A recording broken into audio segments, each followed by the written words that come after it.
నమస్కారం. ఇవాళ గురుగారు మనతో ఉన్నారు. ఇవాళ హనుమంత్ వ్రతం అంటే ఏంటి? దాని ప్రతీకత ఏంటో తెలుసుకుందాం. గురుగారు చెప్పండి అసల ఏం చేయాలి? ఎట్లా ఉంటుంది? లేకపోతే ఏమన్నా ఎట్లాంటి పూజలు, దీక్షలు ఏమన్నా తీసుకోవాలా? ఇక్కడ మనకి మార్గశిర మాసంలో త్రయోదశి, శుద్ధ త్రయోదశి నాడు వచ్చేది హనుమత్ వ్రతంగా చెప్తుంటారు. అయితే ఈ హనుమత్ వ్రతం గొప్పతనం ఏంటయ్యా అంటే, అసలు ఈ హనుమత్ వ్రతం అనేది చాలామందికి తెలియదు. ఈ హనుమత్ వ్రతాన్ని ఎందుకు చేస్తారు అంటే, హనుమంతుడి అనుగ్రహం కోసము. మరి ఆ రోజే ఎందుకు చేయాలి హనుమత్ వ్రతం? హనుమంతుడి అనుగ్రహం కోసం ఏ రోజైనా మనం చేసుకోవచ్చు కదా. మరి మార్గశిర మాసంలోనే ఎందుకు చేయాలి అంటే, ఇక్కడ వచ్చేసింది ఏంటంటే, మార్గశిర మాసంలోనే హనుమంతుల వారు మొట్టమొదటిసారిగా సీతాదేవిని చూసి ఉన్నారు.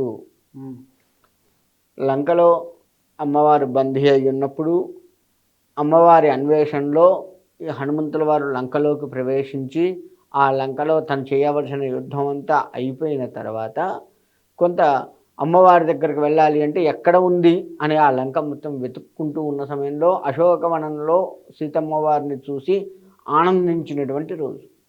ఓకే. అది ఒకటి. సీతమ్మ వారితో సంభాషించినటువంటి రోజు.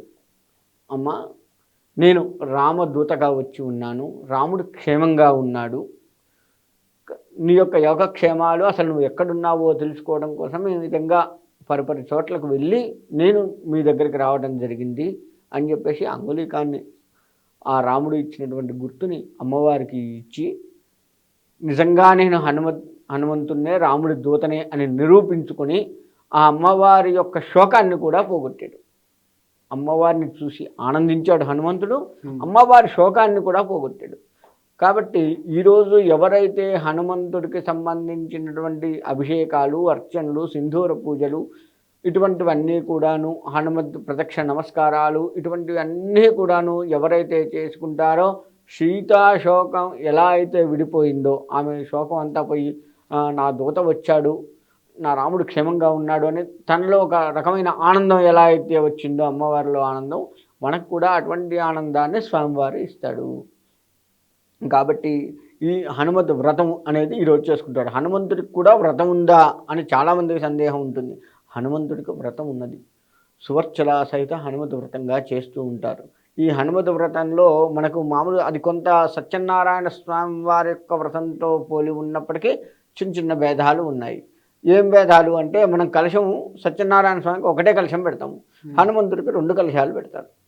పెట్టి ఆరాధించటము, ఆ రోజు హనుమంతుడికి సంబంధించినటువంటి అర్చనలన్నీ, అభిషేకాలు చేసుకుంటూ వ్రతాన్ని, ఆ కథలు కూడా కొంత వెరైటీగా ఉంటాయి.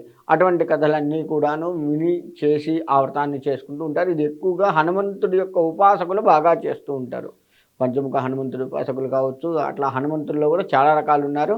ఏ రకమైన హనుమంతుడి ఉపాసన అయినా సరే ఆ హనుమతు ఉపాసన గురుముఖంగా తీసుకొని దాన్ని జప సంఖ్య స్వామివారికి జపం ప్రతిరోజు కూడా చేసుకుంటూ అక్షర లక్షలు చేసుకుంటూ ఉన్నటువంటి వారు ఎవరైతే ఉన్నారో వారు తప్పకుండా ఈ రోజు నాడు వాళ్ళకి ఎంత బిజీగా ఉన్నా సరే వాళ్ళ యొక్క కార్యక్రమాలన్నీ కూడాను వదిలిపెట్టుకొని హనుమంతుడి యొక్క వ్రతాన్ని ఈరోజు చేసుకుంటూ ఉంటారు. ఏ రోజుల్లో చేయాలంటారు? కేవలం ఈ మార్గశిర మాసంలో హనుమతి వ్రతం ఈరోజు మంగళవారం చేయాలంటారా? వారం అని ఉండదు దానికి. హనుమతి వ్రతం ఆ తిథి ఎప్పుడు వస్తే ఆ వారం. ఈసారి మనకు శుక్రవారం వచ్చింది.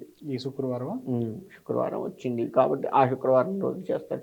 దీనికి ఇక్కడ తిథి ఒక్కటే ప్రాధాన్యత, కానీ వారం లేదు. ఇందా మనం చెప్పుకుంటే ఆ తిథి నాడు చేసుకోవటమే కానీ వారంతో ప్రాధాన్యత లేదు ఇక్కడ ఆ రోజు. కాకపోతే హనుమతి వ్రతం అందరూ చేయవచ్చా అంటే ఖచ్చితంగా ఉపాసకులు మాత్రమే చేయాలి, హనుమత్ ఉపాసకులు. మరి మామూలు వాళ్ళ పరిస్థితి ఏంటి అంటే, ఎవరైతే హనుమత్ ఉపాసకులు ఈ వ్రతం చేస్తున్నారో అక్కడికి వెళ్ళి ఆ స్వామివారి వ్రతం అయిందాక ఉండి స్వామివారి తీర్థప్రసాదం స్వీకరించి స్వామివారికి అక్షింతలు వేసి ఆ స్వామివారి ఆశీర్వచనం తీసుకుంటే హనుమత్ వ్రతం చేసిన ఉపాసకుడికి ఎంత ఫలితం అయితే వస్తుందో చెయ్యని వారికి కూడా అంత ఫలితం స్వామివారు ఇస్తారు.